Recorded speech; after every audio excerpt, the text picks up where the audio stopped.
Let's go watch it in 2D. No, let's go watch it in 3D. But if we watch it in 3D, then is it worth the cost?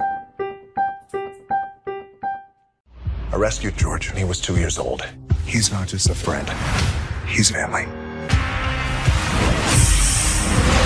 Got your message about George. You okay? I don't know. George?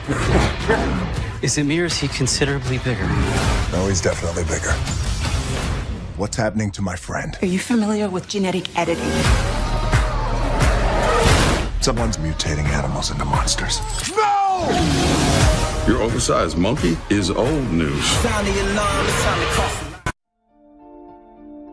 This podcast is brought to you by 3D Wiggle. 3D Wiggle provides software that lets you convert your 3D images into 3D GIFs and or movies that you can easily share on Facebook or Twitter.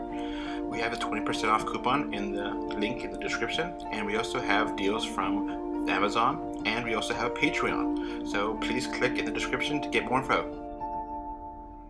All right, we're here today with Jake. Yeah, Jake's here. And we're reviewing the Rampage movie, which released in 2018. And as always, we talk about the 3D element first. Unfortunately, the screening I went to, I did not have 3D. I only had 2D. So, Jake, you take control of here. How was the 3D? I was impressed with the 3D. They had some nice shots, especially with Ralph. Some great imagery with Ralph, especially. And I'm not spoiling anything by saying when Ralph jumps at the helicopter, because that's the trailer. And it's just, oh my gosh, it is just spectacular in 3D.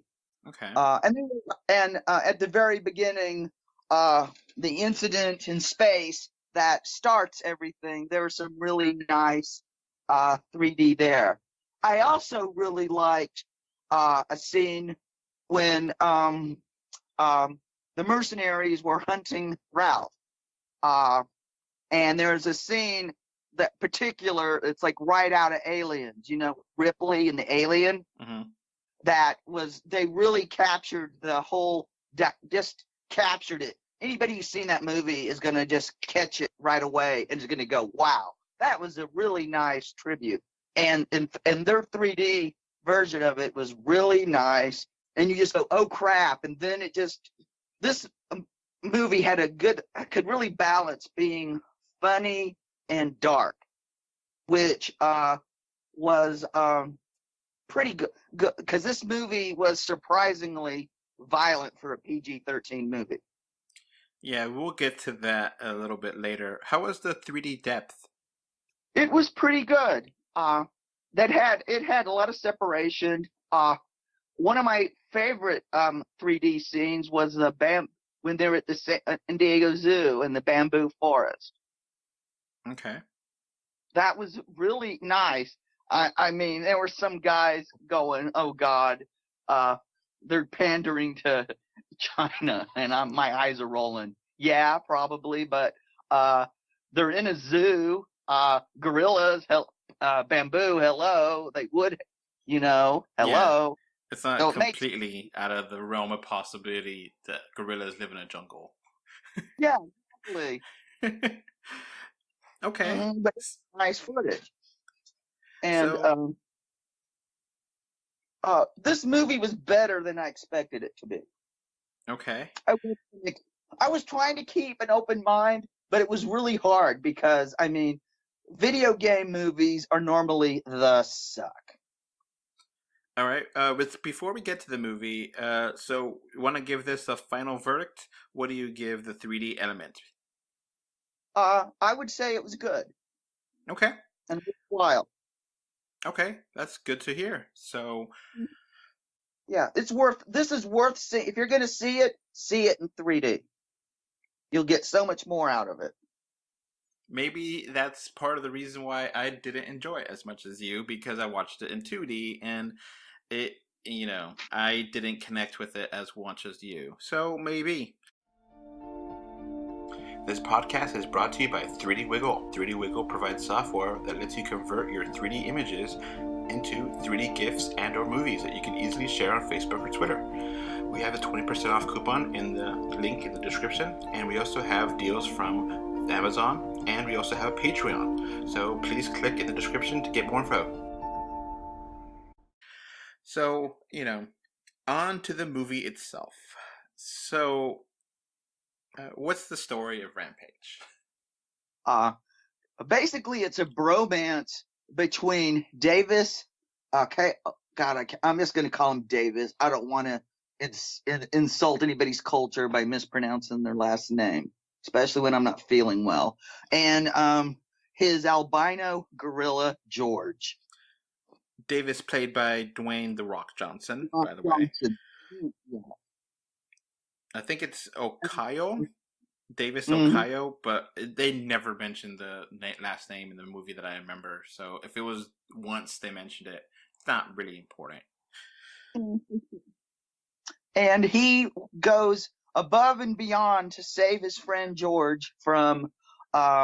If you've played the game, Scum Lab is who infects the people who get turned into animals. Well, the movie, they just infect animals.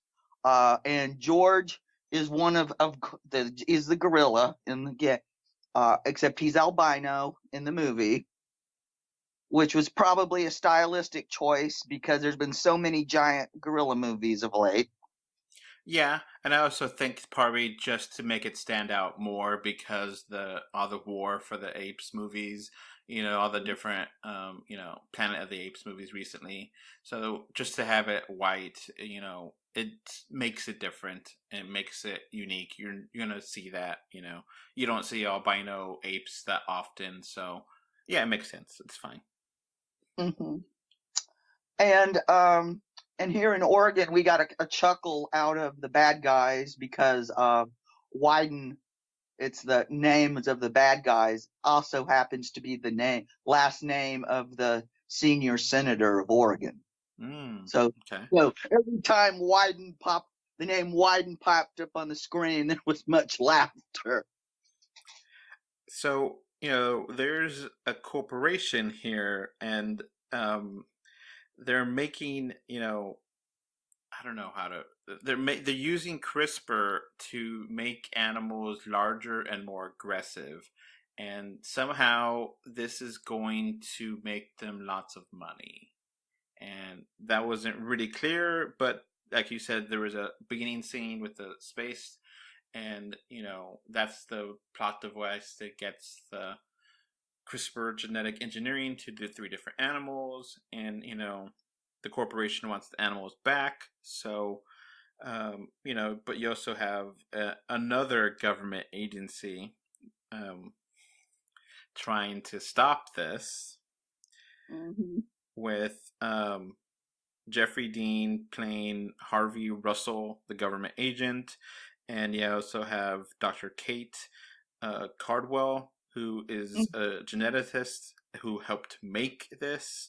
Naomi Harris plays that. So they're all part of the adventure trying to be there. And obviously, Davis doesn't want his best friend to be killed, or given the Harambe treatment, like you said, or the King Kong treatment. Yeah. And, he honestly believes that he could take care of George and make sure that the damage done is minor, if any. So the adventure is following, the animals and following everyone who's basically attacking Chicago. Because there's like a plot device, which I'll kind of, this is a spoiler-free podcast, so we won't talk about that much, but there is something that lures them into Chicago, and yeah, they have a nice battle. And one thing that really surprised me about this, you mentioned this in your review, and I agree, it's a little more raunchy than I thought, and I think the violence was a little more heavy than I thought, and I especially thought the language was really adult for what I think should be just a PG movie. I don't really see the need to have as much language, adult language, but that's just me. What did you think of the adult language that was in this movie? Yeah, it was eyebrow raising a little bit. I mean, because The Rock is such a family friendly brand, and it just it was eyebrow raising for sure. I mean, this was more of like an R light, because if this had been an independent studio, this movie would have got slapped with an R. Yeah, like there is no nudity, and there was almost an F word, but Yeah. I was surprised they didn't just go all the way at that point. Yeah. But they it's a PG-13. You're entitled to one. so there wasn't that much blood that I remember, or guts or gore. There was lots of viscera. So, okay, what do you think of this movie? It's big, dumb fun. If somebody says a movie based on the Rampage game, and you get to see giant monsters just demolishing a major city, if that appeals to you, you're gonna like this movie. You're not gonna love it. You're gonna like it. This is not Shakespeare.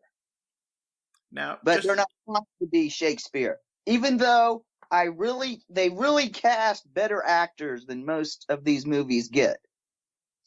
Because I mean, Naomi Harris was in Moonlight.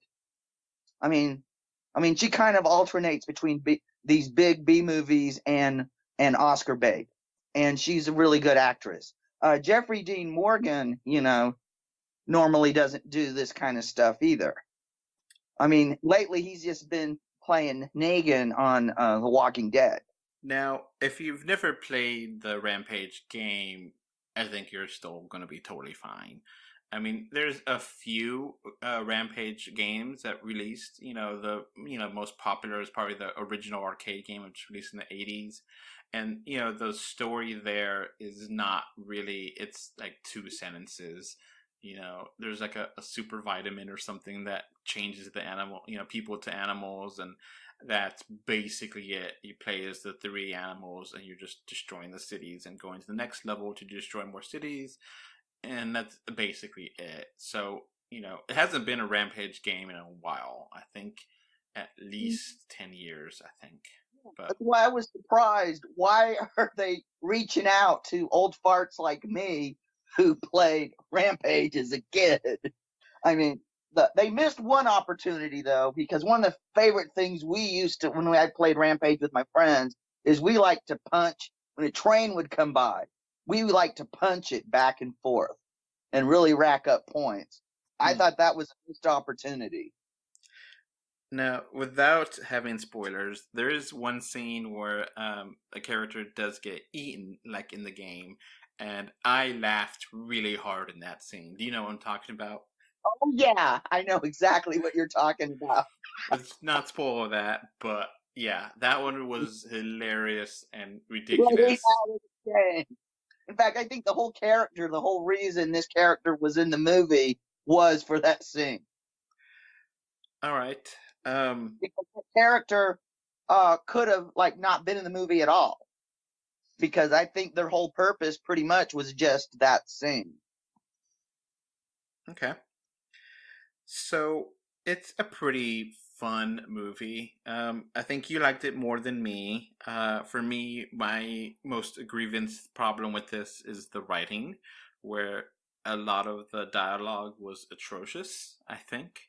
It reminded me of a Transformers movie, and that's not necessarily a good thing. I know what to expect for Transformers movies, but it's that kind of level.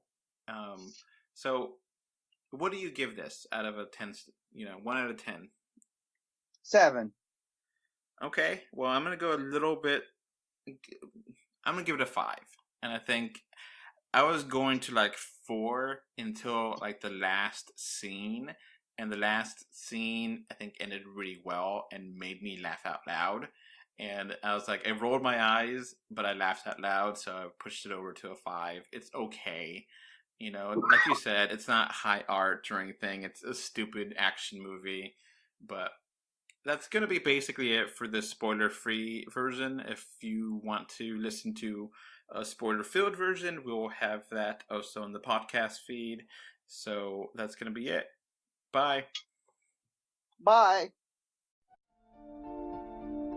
This podcast is brought to you by 3D Wiggle. 3D Wiggle provides software that lets you convert your 3D images into 3D GIFs and or movies that you can easily share on Facebook or Twitter. We have a 20% off coupon in the link in the description, and we also have deals from Amazon, and we also have a Patreon. So please click in the description to get more info. All right, so that's going to be it for this podcast. We now have a Patreon, and the link is in the description. Thanks for watching. And we are on Facebook, Twitter, Instagram. They don't put it everywhere. Just look for us 3D or 2D. And of course, review us on iTunes. And if you want to write us a letter, our email address is email3dortwo d@gmail.com. So that's going to be it. Thanks for listening. Bye. Bye. Bye, everyone.